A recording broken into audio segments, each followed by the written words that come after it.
Looking to connect with someone privately on Telegram? Today, I'll walk you through exactly how to send a direct message or DM to any Telegram user. Whether you have their username or they're already in your contacts, by the end of this tutorial, you'll be confidently starting conversations, no matter where you are in the world. Let's jump in and get you chatting in no time. First up, let's talk about using a Telegram username to send a DM. This is probably the easiest and most common way, especially if you don't have the person's phone number saved.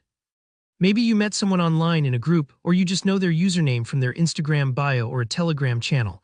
Here, how it works. Start by opening your Telegram app.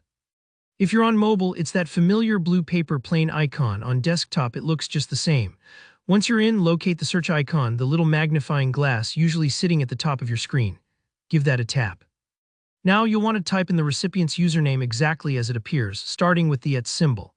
For example, if their username is a Telegram user 123, make sure you enter the whole thing, including the @. Telegram is pretty precise, so even a small typo could mean you don't find the right person. As you type, Telegram will instantly search its database and pull up users who match your input. You'll see their profile picture pop up in the results list. Tap right on their name or picture. That'll open a brand new chat window just between you and them. Go ahead, type out your message.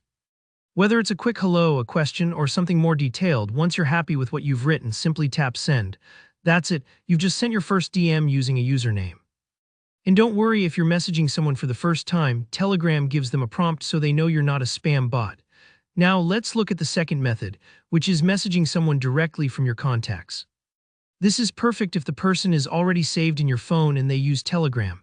Maybe it's a friend, a family member, or a colleague you want to reach privately. Again, start by opening Telegram. This time, instead of the search bar, we're heading to your contacts list. On most mobile apps, you can find this by tapping the main menu, that's the 3 lines in the upper corner, or sometimes there's a dedicated Contacts tab at the bottom. Once you're there, scroll through your list or use the search function to type in their name if you have a lot of contacts. When you see the person you want, tap on their name. This opens up the chat window just like before. All that's left is to type out your message and hit send. If you're wondering why these two methods matter, here's a quick tip. Username DMs are great for reaching people you don't know personally, while using your contacts is faster for friends or people you've already saved. And the best part, you don't have to share your phone number if you don't want to. Telegram really keeps your privacy in mind. Alright, that's all there is to it. Sending a DM on Telegram is super simple, whether you're messaging by username or through your contacts. Give it a try the next time you want to reach out to someone. If you found this tutorial helpful, don't forget to hit like, and if you have any questions or just want to share your experience, drop a comment below. I read every one. Subscribe to the channel for more clear step-by-step tech tips, and I'll see you in the next video. Happy messaging!